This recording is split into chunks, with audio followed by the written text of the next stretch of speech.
I'm Alan Watt, and this is Cutting Through the Matrix on December the 17th, 2007.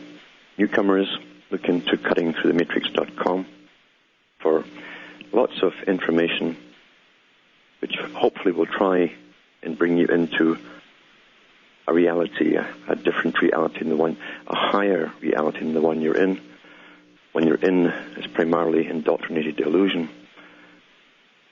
And going to the site, you can get lots of previous talks, and it's full of information on how we got here, why it works so well, the whole system, that is, and also look into Alan Watt Sentinel.eu, where you can download transcripts and pass them around in the various languages of Europe.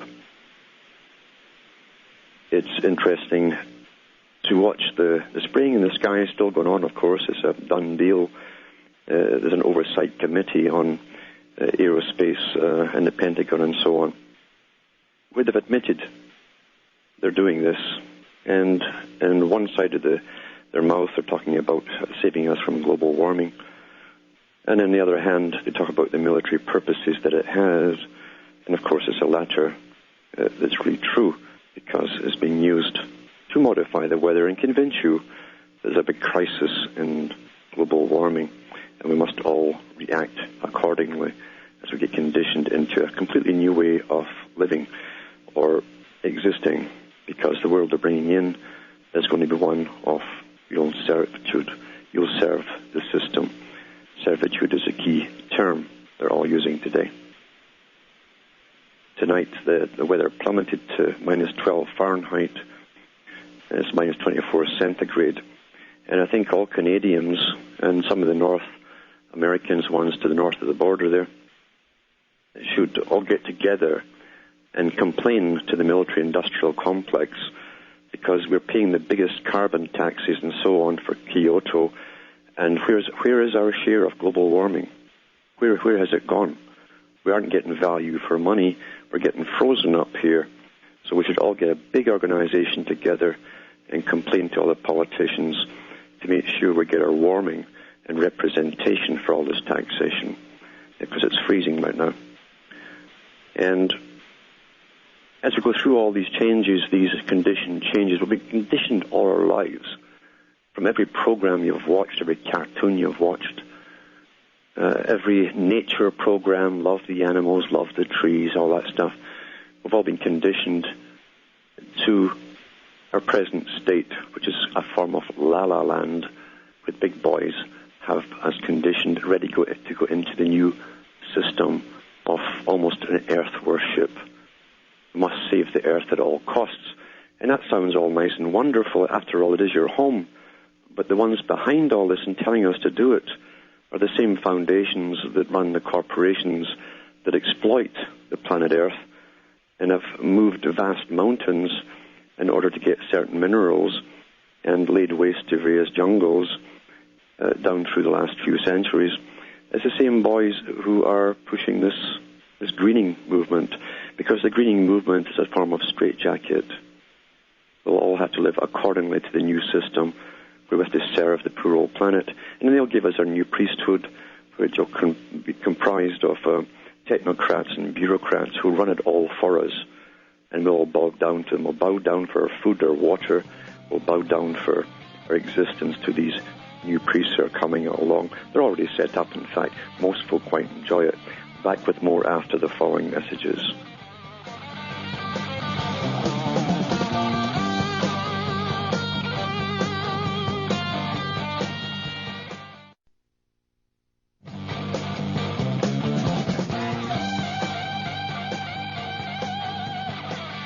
Hi folks, Alan Watt back with Cutting Through the Matrix. And after my last gripe about where's our share of global warming, to say we should all get together, get a big organization together, because we're paying the biggest amount of taxes here to save the old planet, and we should get our fair share of global warming. Tell your member of parliament or your congressman today. But getting into this other field of where the future is going and where it's actually at, we tend to be segregated in the generations. by design, of course. It wasn't so long ago that generations grew up and even wore the same clothes as their great-grandparents wore. The fashion never changed.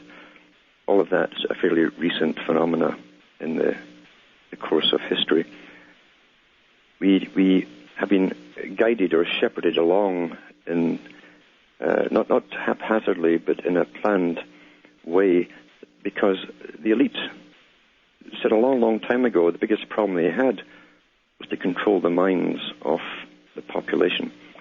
And it's not difficult to control the minds of the population as long as you can indoctrinate all of the population in the same cultural upbringing or education. For centuries and thousands of years, in fact, religions did it very, very well.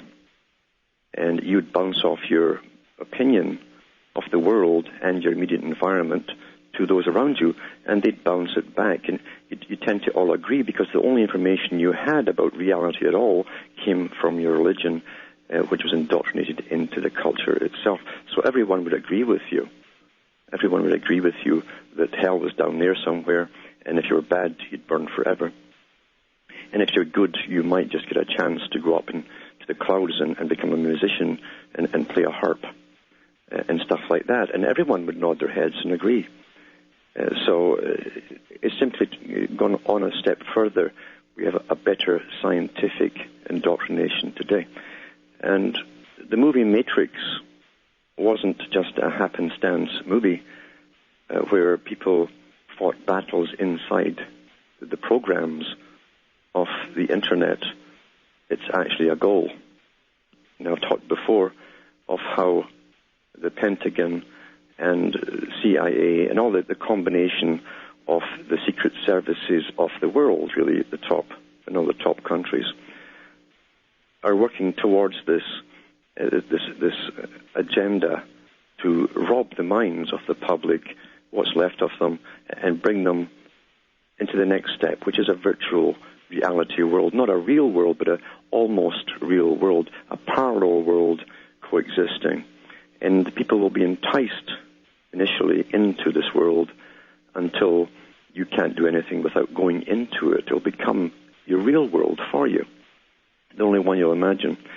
And because they've segregated the generations, those who are older, even parents who've just had children for a few years, don't notice the indoctrination their own children are getting through their cartoons. They buy them the games to play with, and now you can buy games where you can create your own doppelganger, your double, or even a better double than you think you are, because you're taught not to be satisfied with yourself.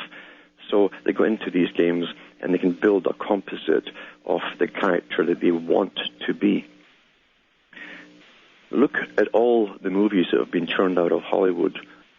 Look at television, which most folk are glued to most of their lives. Look at the characters they present as stars, movie stars. And it was around the 60s they began to look the same. The males looked all the same. The females looked pretty well all the same. Very little differences in them at all. And part of that was because Hollywood was trying to give you an idealized picture of what we should be. Not real, but an idealized picture. And it's worked so well that many people spend all their money and their credit cards and mortgage their homes to try and look like the ideal character that they see in the movies. It becomes an addiction and a neurosis, and pretty well a psychosis for some.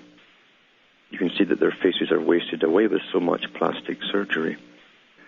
But that's what Hollywood is projecting, because everything that comes out of Hollywood or even television or advertising is based on making you feel inadequate. You worship the heroes because you think they're better than you. They would do things that you can only dream about doing because you were too scared to do in reality. So you follow these heroes, and they always look like the perfected man or woman. And you identify with that part of it, and you want to be like that. The children see the same thing. We're all different shapes and sizes, and with different features. That's called normalcy. We're being taught not to like normalcy at all. And I mean taught. It wasn't an accident. Now they're going, and they have been for quite some time, to the children to create these composite characters. And the children are given selections that still look cartoonish. And it's also a form of androgyny, because if you look at the characters they give in these games, where they can build their character and have their own friends and buy their own cars and even design their own homes and so on, a virtual world has been created for them. This is in preparation for this other world that the Pentagon, the military-industrial complex, has already set up. Set it up. They have all the information, and this has been in the newspapers. I've read stuff over the air about it, where they have a double of everyone, a double of you, with all the information they've gleaned from you, or stolen from your internet, or even opened your mail and watched all the stuff that you purchase. All that's in the persona of this double. So do you see where it's going? The children are getting taught, again, to go into this thing already, to want it. We have our first cases of children who are addicted to it. They don't want to be in the real world. They want to look perfect, this perfect, flawless, no blemishes on their face and so on, the character that they've created for themselves with the perfect friends and the perfect possessions. It's all already here. And this is the agenda, to bring us into a matrix system and to make the public want it. For the older people, they'll bring lots of sex into it, of course, and we already know they're going to come out shortly with equipment which will monitor your, in fact, it's already been declared, it basically works on your brain. It's like a cap you put on your head, and it monitors your brain patterns, but it can also send signals in and stimulate areas of your brain. And you'll have what you'll think are fantastic experiences, especially sex-wise. There's no doubt about it. Sex sells, always has, always will, until we're completely altered. And people won't want to come back into the real world. We already have cases of male and females who are addicted to internet sex itself. They have no contact with physical people with regards to that subject at all. You can see where it's going. And here's a report from the BBC News. It was 11th of December 2007. And it's written by some character up in this particular world where they're creating all this stuff. And this is a form of predictive programming where they tell you a blatant truth, but they don't give it any negative connotations at all. And it's called Exodus to Virtual Worlds Predicted.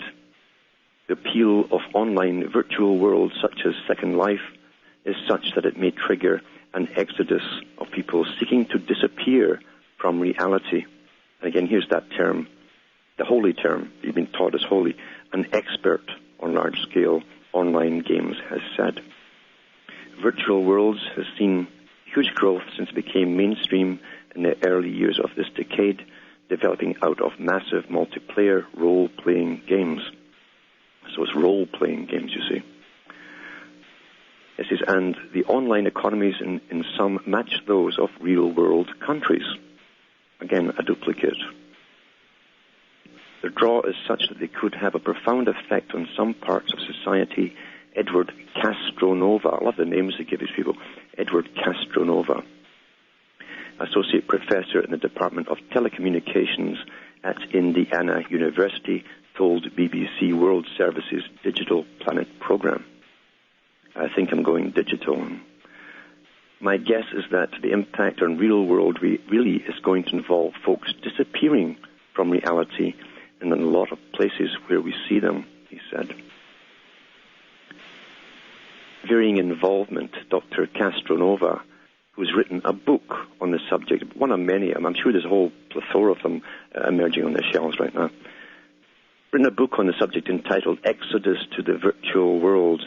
Here we go. We're the slaves escaping into worse slavery here. To the virtual world, drew parallels to the 1600s when thousands of people left Britain for a new life in North America. This is how they're going to compare it to you. That certainly changed North America, and that's usually what we focus on but it's certainly changed the UK as well, he said. What I tried to do in this book is say, listen, even if the typical reader doesn't spend any time in virtual worlds, what is going to be the impact of of people going and doing this? And he predicted that everyone will be involved in a virtual environment. Now, here you are. Everyone, that's like everyone, will be involved in a virtual environment within 10 years, although the level of that involvement will vary. He said, while some people will be colonists, see how the terms are given, you're a pioneer, the virtual frontier opens up and off they go and disappear. Others will just use virtual worlds to get together with distant family and friends, as to give presents there, so they're really there as you chat to each other. But he stressed there will be a group of people that spends all their lives there, and that the big question is the size of this group. And I'll be back with more on this particular topic after the following messages.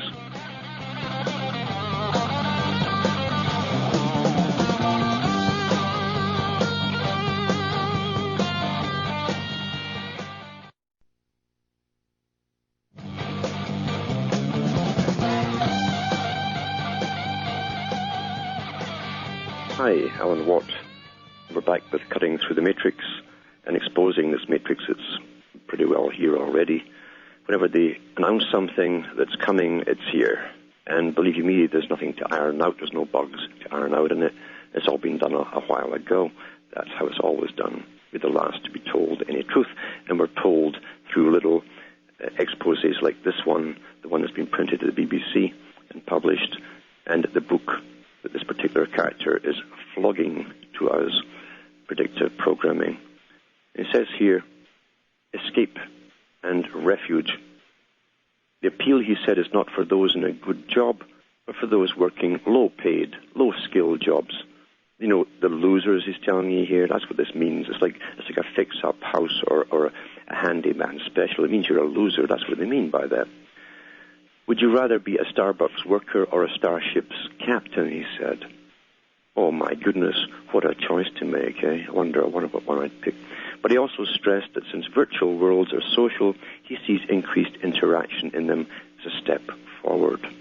They're telling you, in other words, that life is so boring, fearful, and awful that people will just love this virtual world. And doesn't this echo exactly the speech that Aldous Huxley gave at Berkeley University? You can look into my website, it's on there in the archives in the audio section, where he said that most people are unhappy with their lives. And then he goes on to explain why they could justify basically programming us and running our lives for us and making us happy with drugs or electrical stimuli or something exact same, because it's the same guys behind it all. This is an old agenda. So this guy goes on to say, this character here, he says, he also stressed that since virtual worlds are social, they're social, these virtual worlds. Everybody's nice, all politically correct, and no blemishes, as I say, so your eyes won't be offended by a pimple or a wart or something. He says, but he also stressed that since they're social, he sees increased interaction in them as a step forward. Well, yeah, you're right. You can move forward to the edge of a cliff very easily. They never explain progress, do they? They just mention the term, and this is a step forward. And he also highlighted the difference between seeing them as an escape and as a refuge. Oh, we'll just go into a refuge. You know, the word heaven used to be the refuge, and it came from a haven. A safe haven is where you brought your ship in from the rough seas. Same old deal, sold under another guise. And he also highlighted the difference between seeing them as an escape and a refuge. If reality is a bad thing, or reality is a bad thing, and they make sure it is, don't they? And people are going into virtual worlds to reconnect. You're going in to reconnect. The trick of the electric. The word you would deploy is refuge. Refuge, he said. We're all refugees going into a virtual world. A father of two spending 90 hours a week in a virtual world because he doesn't like his wife, I would say that's escapism, and it isn't anything you would say is good. See the baby talk? It's almost like the child talk. That's how they speak to us now. That's how they did it in the Soviet Union. It's all here. But if it's a heavy-set girl from a small town who gets victimized just because her body isn't the right kind of body, the Hollywood type, and she goes online to make friends because she can't get a fair shake in the real world, then I would say the virtual world is more of a refuge. It's more of a refuge. Mind you, if you took the wrong kind of dope, they'd be banging on your doors and pulling you off to prison. But this is better, you see. Making you crazy and mad, as long as they control it, is better. Isn't that something, boys and girls? So there you go. A virtual world coming to a place near you. And they have a little picture on this particular article of the 3 boob babes, the virtual 3 boob babes.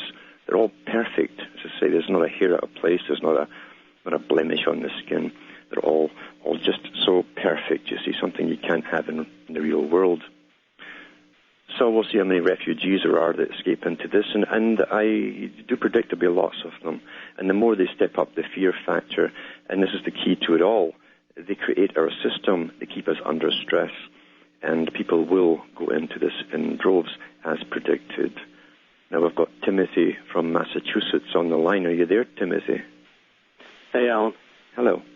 I just wanted to get your comments on Hayek's book, The Road to Serfdom, because he seems to cover a lot of what you discuss. Which book is that? The Road to Serfdom. Oh, yeah. And I'm just curious, because the copy I have is from 1944, and I guess one of the NGOs just has this big series out, and they've rediscovered it. And this book was such a huge hit, supposedly, with economists at the time.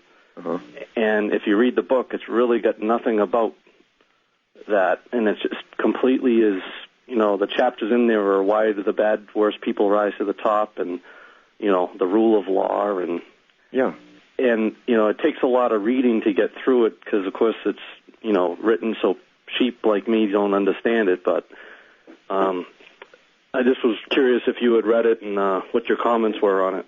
Well, I read that, and I got that book and a whole bunch of books on similar topics that I couldn't find, in fact, in the bookstores, from a bank that had thrown them all out, and this is for their higher employees. This is actually not a bank, but it was the banking tower where this main branch of the bank was installed. And I was surprised. They had all of these kind of books there, and that was one of them. And you're quite right. They read those ones at the top of these economic structures, because it's important to understand how their world works for them and how to manipulate even further to the next step. Hold on, we'll back after the following messages. Okay.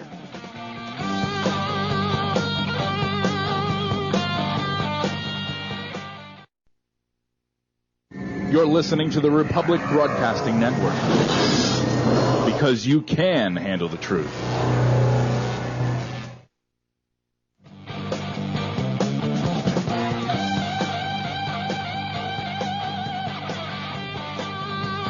Hi, I'm back with Cutting Through the Matrix, and we're talking to Timothy about a particular book, one of many books published on the system, the real system as it really does exist, not as the way it's promoted through propaganda, which is entertainment, to the general public. And you'll find if you do go through the newspapers, look for book sales, because they're really dumping books like crazy, and they have been for the last 10 years. Look for books that are being dumped by the big banking foundation, their towers, really, their headquarters in cities, because you get an awful lot of stuff there you generally can't get made available to the general public because they're too expensive to buy. Right.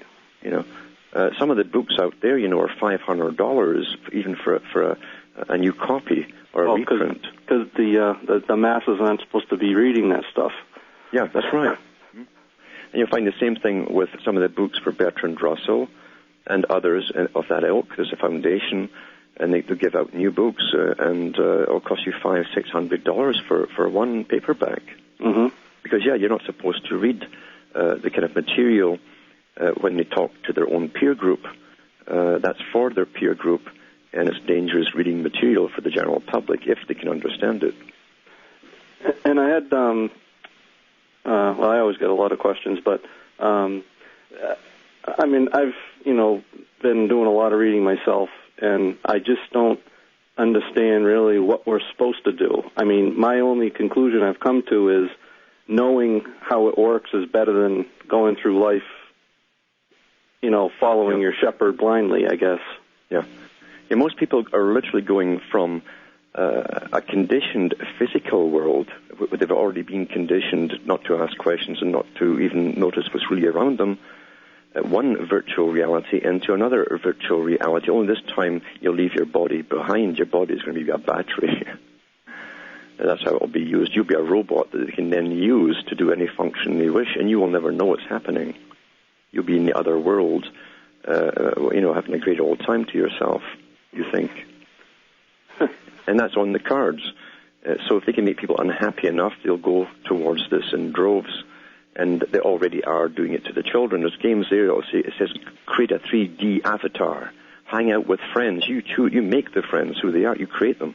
Play games, build a home, design and sell things, and pick the car of your dreams. There are people now who are addicted to this other world, and mainly children. They're addicted to it already. Mm-hmm. So the more stress you can pump up in the world, the more people will go into fantasy. Fantasy by its nature is a healthy thing if when it's done in a healthy way. That's what art is for. It's also a thinking process. You think through in a different realm of fantasy where you can consider things you wouldn't even normally consider in a conscious state, because some of them will touch on topics that you don't want to associate yourself with. But nonetheless, you actually, it's like a dream. You can do things in a dream you wouldn't normally do in real life. But through that dreaming process, you're actually learning something about nature itself. So fantasy is a good thing, but like all needs that we have, you'll find that big business and then the government institutions that want to control you want to exploit those needs. They always exploit a drive or a need to the maximum. And so they're exploiting fantasy, have been doing it since the advent of books, and then followed up by cinema, as they called it, and which is just amen, is backwards, if you speak it in the spoken. And then it was followed by television. Mm-hmm. So they exploit your basic natural self for their own ends, and we don't realize it because we fall into it through a natural inclination, but then it's exploited. Well, we're trained from the start, right? Absolutely. And as are your parents. In your kindergarten, parents are addicted to it, you won't question it. In kindergarten is the garden of children that they can grow and cut up and put into the bigger salad. Absolutely. Absolutely, yeah. And that's where they put you into kindergarten, and actually that's where they weed you out. Yeah. They put the segregate them with the brighter ones and so on, yeah. Yeah. Okay. Nice talking to you. Thanks for calling. Bye. Now we've got Chris from Texas here. You there, Chris? Hello, Chris. Hey, Alan. Yes, go ahead. Hey, good to talk to you, man. I just want to put a plug in for your book. Very, very interesting, very quality material. I got your second book, and I'm ready to go over that, and it's very, very good. It's different for sure, yeah. Oh, yeah, definitely different, and it's like you said, it really makes you think. And you were just talking about like how, fantasy, it's a natural thing, and I think like the name of the game with these elites is to take everything good and co-opt it, turn it around and use it and incorporate it into their system, and I think Christianity is one thing that they've done and perverted and twisted around, and I wanted to ask you specifically about you talked about the Christianity being a continuum of the sun god and that sort of thing, and my question is where is the source material for this? Because I try to research and find out more about it, and I know there's that Zeitgeist movie that's out, they kind of they seem to me they're using some nefarious sources. I mean, they quote Masons and Peter Frege and Frank Gandy and their work and those authors, you can't find any kind of where they cite any kind of source material. I don't understand where's. I guess my question is, where's the source material? Where are the actual texts that they're going off of for these ideas? You can go into the other holy books, and it's true. You'll find that the same samenesses, or not just similarities, but samenesses to do with the main hero. It's also in the wording of books are books. They're not holy. The message is holy, and it's perverted when you start worshipping the book. Your perception changes from the message, which is important, to believing everything that's written in that book. Once you believe the book is holy, you don't realize it's getting changed with every publication. It's been altered, and you still think it's holy. And that was the trick, of course, they've played down through the ages, even when they wrote it by hand and put them in the temples of Alexandria and other places. It wasn't the only place. Alexandria was only one of many, and they all had copies of the same handwritten scripts. So nothing was ever lost. But we know that in the coding of the Bible itself, if you read them, you always find that God is the Most High God. He does. Now, the Most High God is the Sun. And when he's at midsummer, he's at the highest. He's the Most High God. You have all these terms there. And if you look into the original, and you can still get them from Britain, original books of the King James Bible, you'll find the introduction by the printers promoting the book and giving a praise to King James. And it says right in there, to the Most High, you are the Son, the capital S-U-N. And he also calls him a Scion. It's got all the terminology in there. And the previous queen was called that Occidental star. So it's full of coding through it for those who understand it. And it's true enough. Now, in ancient Egypt, they used to have 10 symbols of the Zodiac, and they had the sun who went through the 10 symbols, and later in Ptolemy's day, they put up to 12 symbols. And the Zodiac has always changed, too, because even the ecliptic that we go around, this wobble the Earth has brought in extra constellations that weren't there before. So even the wobble of the Earth wasn't always the same. Right. I was trying to find the parallels. I know that you can only find them by going through the actual books, looking at the stories of the hero figure, the terms that he's called, the miracles that he does, and how many disciples he has round him. It's always the same. They die at midwinter because the sun dies, technically speaking. It goes east to the south. It can't go back up to the west again and set. And so that's the death. That's midwinter. And after 3 days of hanging... I know what you're saying, but I don't see those... I mean, in the Christian religion, I understand there's 12 disciples, and when you're talking about this occult, the knowledge, and the more I look into it, they have allegories and symbols for just about every animal, every number. That's right. So you could basically overlay that over just about anything and get a kind of a meaning or that's kind of what I see now. It's kind of almost what you is, you see, if it's trying to justify a belief, then that's called faith. Uh-huh. And you understand there's no amount of proof or evidence or logic is going to change that. Because faith isn't founded upon provable fact. That's why it's called faith. But I'm asking for sources, and that's... You literally will have to cite the works of these go into the comparative religions books, especially the ones. They had an awful lot of really good, big, thick ones, hundreds of pages, that were sold at the beginning of the 1900s. You'll pay a fair dollar for them, but that's your fastest way to get to the actual parts that you want to find. Do you have any material that you produce yourself that goes into this more? Like, I know not too much more, because it's all been done before. It's all been done before, and really it's up to the individual as I say, to seek out comparative religions, especially the older books. And I'm looking, but I don't see anything. I mean, I see, they say that Horus and Osiris and that. Yeah, it's all. See, the thing is, what you're looking at is right in front of your face, right? It's right in front of your face. The oldest legend you have is about Nimrod and his wife Semiramis, and then the son became Tammuz.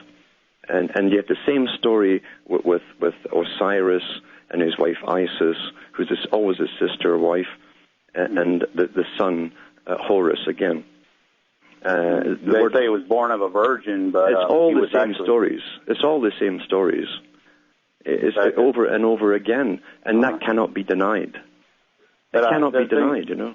The only problem is where's the citations? I know that we have those, that material, the writings, the Book of the Dead and so on and so forth. Yep. But why don't they go ahead and let that stuff out? And they're clearly wanting to get beyond Christianity and get to this new worldly religion. Why do they put people out like Freak and Gandhi and these people who don't cite sources? I don't understand that. Well, they'll do it at the right time. At the moment, America who's had the heaviest dose of religion for a purpose. Eventually, the U.S.'s function will be over, and all that was hidden will be revealed. And you'll find a whole bunch of books will be given out to the public then with all the data that you're looking for, if you cannot find it yourself. Is that why it is there? I mean, you can't deny similarity after similarity, and I won't get into religious disputes because it's a waste of time. It's a waste of time. But if you can't see the similarities, it is available in the comparative religious studies. I'm looking, but I just haven't. I don't. I mean, I keep hitting dead ends, and I'm looking at this stuff, and they're saying, "Well, this is paralleling." Look into comparative religion, but spend the bucks on the old books. Spend the dollars on the old books, and you'll have to do the work to go through them, because it's really yourself you're going to have to convince. Mm-hmm. The battle is inside yourself, you see. Right. Okay? Thanks for calling. Okay, thank you. Thank you. And now we've got Red One from Amman, Jordan. Are you there, Red One? Hello? Yes, hello. Hello. Go ahead. Peace be upon you, Alan. Yes, I can hear you. Yeah. I said peace be upon you. Pardon? I said peace be upon you. Peace be upon you too, yes. Yeah. How are you doing? I'm complaining that we're not getting our share of global warming here. If they moved all the snow up to the North Pole, it would be back as it used to be. If you took it from my back garden here, that's how much snow I have. I will do some supplication for you. Yes. Actually, about global warming, I immigrated, me and my family, to Jordan, and I've been actually observing the skies for about 10 months now, and I actually cannot see any chemtrails. Could you explain this? You may be getting it at night. That's one possibility. I know that they used to do it in some parts of the world, some parts of Australia too. They were getting heavily dosed during the day. They complained, and of course they started to do it at night instead, or else they were doing it outside the cities, and the prevailing winds would bring it across. The only way you can really tell are if you've been watching it for 10 years or more, and you remember what clouds used to look like, you can now identify the new fake ones as they come over, because they have strange strands attached to them, and even the shade of whiteness is different in them. But it's hard to say if they're spraying correctly. Oh? Yes, go ahead. Yeah, I said that most of the time it's a really clear blue sky, no clouds at all. 80% of the time. Yeah. And have you noticed any difference in your temperatures at all? Yes, some people are saying that actually the temperatures are not normal anymore. Yes. So it should be colder than it was in the past. Yeah. Yeah. So yeah, it's maybe warming, but I don't know what the reason for that could be. Yeah. Well, we do go through cycles of warming and cooling over sometimes over 100-year periods, and people forget that even during the Crusades in the Middle Ages, there was 200 years of the highest heat ever, where even back in Europe they didn't build houses with fireplaces because they couldn't have fires in their home. It was too warm. They had to cook outside, and then it began to cool again, and they had heavier snows over the winters, and so we go back and forth like this. People have been taught that temperature is supposed to be always the same every year. It's not. It never was. So they're using this as an excuse, of course, but they are certainly spraying the skies over Canada and the States. Even California is getting it heavily, and some contacts in China now are telling me they're now seeing the spray as well. Some teachers have told me this. Hold on, and we'll talk about it after these messages. Okay.